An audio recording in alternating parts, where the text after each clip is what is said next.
নমস্কাৰ, পুনৰ মোৰ বাগিচালৈ স্বাগতম জনাইছোঁ। আজি প্ৰথমতে আপোনালোকক এজোপা বনৰীয়া বেগম বাহাৰ দেখুৱাইছোঁ, যাক আমি ফুটকলা বুলি নামেৰে জানো। সৰুৰ পৰাই দেখি থকা এটা ধুনীয়া ফুল। আৰু ইয়াতে আমি হাবিতহে আগতে দেখিছিলোঁ। আগতে আমি যেতিয়া হাবিত নানা ফল মূল বিচাৰি ফুৰোঁ, বনৰীয়া ফল মূল, তেতিয়া এই ফুলটো তাত দেখিবলৈ পাইছিলোঁ। আৰু যদি আপোনালোকে কোনোবা গাঁৱত বাস কৰা লোক আছে, তেতিয়াহ'লে নিশ্চয় চিনি পায়। সৰুৰ পৰাই এই ফুলজোপা চিনি পায়। আৰু খুব ধুনীয়া ফুলজোপা। মই এই পিছফাল বেক চাইডে মানে এটা পুলি নিজে নিজে গজিছিল। সেই পুলিটো মানে আজি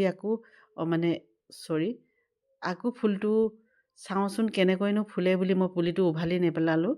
উভালি নেপেলাই ইয়াতে থাকিবলৈ দিলোঁ। আৰু ফুলটো এতিয়া ইমান ধুনীয়াকৈ ফুলিছে, চাওকচোন, বহুত ধুনীয়াকৈ ফুলিছে। আমি এতিয়া কলকাতাৰ ভেৰাইটি বেগম বাহাৰ বুলি যিটো কয়, আমি প্ৰত্যেক নাৰ্চাৰীতে বিক্ৰী কৰে, সেই ভেৰাইটিটো আমি দাম দি কিনি আনোঁ। আৰু ফুলটো মই ভাবিছোঁ সেইটো ফুল আৰু এইটো ফুল মই বেছিয়ে ধুনীয়া দেখা পাইছোঁ। এই বনৰীয়া ফুটকলাজোপা ফুলটোহে বেছি ধুনীয়া দেখা পাইছোঁ সেই ফুলটোতকৈ। কাৰণ প্ৰতি বছৰ মই সেই ফুলটো দেখিছোঁ আৰু নিজে বিক্ৰী কৰিছোঁ, কিন্তু মই নিজলৈ ৰখা নাই। কিন্তু এই বনৰীয়া ফুটকলাজোপা ফুলটো কিমান ধুনীয়াকৈ ফুলিছে চাওকচোন। কিন্তু পাতখিনি বহুত বেছি পোকে খায়। ইয়াৰ গুটিটো ফুলি উঠাৰ পাছত যিটো গুটি উঠিব, সেই গুটিটো আগতে আমি খাই পাইছোঁ। আৰু সকলোৱে খাই পাইছে, যিসকলে যদি গাঁৱত বসবাস কৰিছিলে বা এতিয়াতো সকলোৱে চহৰীয়া হ'ল, তেতিয়াহ'লে তেওঁলোকে বেছিকৈ কোৱা প্ৰয়োজন নাই। আৰু বহুত বেছি কলি পৰিছে, কিন্তু পোকে খাই ইয়াৰ পাতটো। মই যত্নও লোৱা নাই আৰু এনেদৰে নিজে নিজে ফুলি আছে মাটিতে। সাৰ একো প্ৰয়োগ কৰা নাই আৰু ফুলজোপা যথেষ্ট ডাঙৰ হৈছে। যদি কোনোবা নেক্সট টাইম যদি কাৰোবাক লাগে, মই ভাবিছোঁ ইয়াৰ কাটিং বনাই চাম। যদি গুটিৰ পৰা হয়, তেতিয়াহ'লে গুটিৰ পৰাও ট্ৰাই কৰি চাম। যদি আপোনালোকে বিচাৰে, তেতিয়াহ'লে অতি কম ৰেটত পাব। খুব ধুনীয়া। ইয়াৰ ৰংটো দেখিছে, আপোনালোকক মই বাৰে বাৰে দেখুৱাই দিছোঁ। আজি দেখুৱাবলৈ লৈছোঁ এয়া মাষ্টাৰ্ড কেক মই কেনেকৈ ব্যৱহাৰ কৰোঁ। অতি সময় উপযোগী এটা মই ভিডিঅ' লৈ আহিছোঁ আপোনালোকৰ মাজলৈ। এই মাষ্টাৰ্ড কেকখিনি, যাক আমি সৰিয়হৰ তেল পিয়াৰ পাছত, মিঠাতেল তেল পিয়াৰ পাছত তাৰ সীতাটো ৰৈ যোৱা বাকলিখিনি এনেদৰে আমি ফুলত ব্যৱহাৰ কৰি আহিছোঁ সদায়।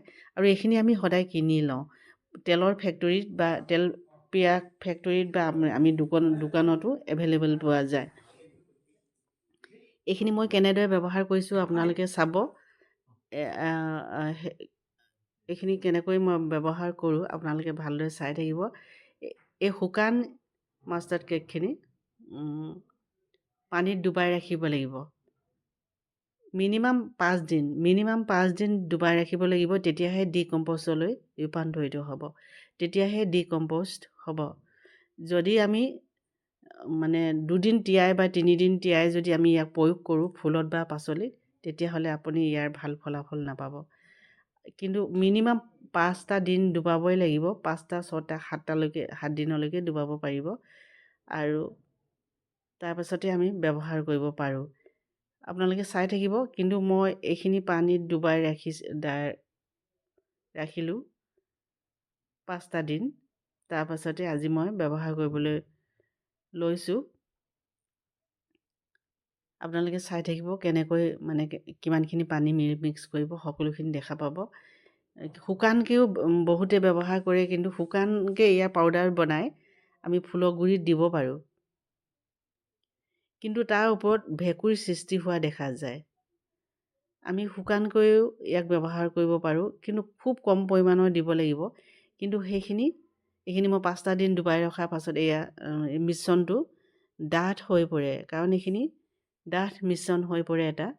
আৰু ইয়াৰ পৰা খুব গেলা গোন্ধ এটা ওলায়, খুব গেলা স্মেল এটা আহে। আৰু সেইখিনি সহ্য কৰিব পাৰিব লাগিব। আমিতো সদায় ব্যৱহাৰ কৰি থাকোঁ, সেয়া একো অসুবিধা অনুভৱ নকৰোঁ।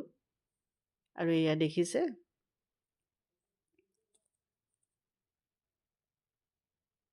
এইখিনি এনেদৰে ফুলত আমি দিব পাৰোঁ। বুগেনভিলিয়াত দিব পাৰে, পাচলিত দিব পাৰে, যিকোনো পাচলিতে দিব পাৰিব আপুনি। বেঙেনা, জলকীয়া সকলোতে দিবলৈ পাৰিব। লাও গছত দিব, আৰু পানীলাও, ৰঙালাও সকলোতে দিব পাৰিব। তেতিয়া গুটিল বেছিকৈ লাগিব। মই আজি পানীলাও গছত গুৰিত দিম। আৰু ভাবিলোঁ আপোনালোকক পানীলাও গছত দিবলৈকে বিশেষকৈ মই তিয়াই ৰাখিছিলোঁ আৰু ডাবল ইমপ্ৰেশ্যনত দিছোঁ। ডাবল ইমপ্ৰেশ্যনত মই কোনোদিনে ৰাসায়নিক সাৰ ব্যৱহাৰ নকৰোঁ, সদায় ইয়াৰ অৰ্গেনিক সাৰ ব্যৱহাৰ কৰোঁ, জৈৱিক সাৰ। আৰু আৰু বছৰ দিন ধৰি এনেদৰে মই বচাই ৰাখিবলৈ পাৰিছোঁ বুলি ভাবোঁ। সদায় আমি ৰাসায়নিক সাৰ ব্যৱহাৰ কৰিলে খুব খন্তেকীয়া বুলি মই প্ৰমাণ পাই আহিছোঁ। লাও গছত দিলে হেনো বেছি গুটি ধৰে বুলি এয়া মই মাষ্টাৰ কেক পানীত ডুবাই ৰখা মিশ্ৰণ মই ঢালিবলৈ লৈছোঁ আৰু আপোনালোকক দেখুৱাইছোঁ মোৰ লাওজোপা কিমান ডাঙৰ হৈছে। সকলোখিনি যদি পাচলি লগোৱা হয় মই যত্ন কৰোঁ। আৰু লাও আমাৰ বাৰীত নহয় কিয় জানেনে, মাটিখিনিত বহুত বেছি উই পোক আছে। উৰিটোৱে ইয়াৰ শিপাটো খাই দিয়ে আৰু লাওজোপা বহুত ধুনীয়াকৈ তোলোঁ, বহুত কষ্ট কৰি তোলা হয়, কিন্তু প্ৰতি বছৰে শিপাবোৰ খাই দিয়াত লাওজোপা মৰি থাকে। এইবাৰ কি হয় নাজানো, আকৌ দিছোঁ। যদি আপোনালোকে ভিডিঅ'টোৰ পৰা কিবা শিকিব পাৰিছোঁ বুলি ভাবে তেতিয়াহ'লে নিশ্চয় লাইক এটি কৰিব আৰু লগতে কমেণ্ট ছেকশ্যনত কমেণ্ট কৰিব। চেনেলটো যদি এতিয়ালৈকে ছাবস্ক্ৰাইব কৰি ৰখা নাই তেতিয়াহ'লে ছাবস্ক্ৰাইব কৰি থ'ব বুলি আশা কৰিলোঁ। আজিলৈ আহোঁ পুনৰ লগ পোৱাৰ আশাৰে। ধন্যবাদ।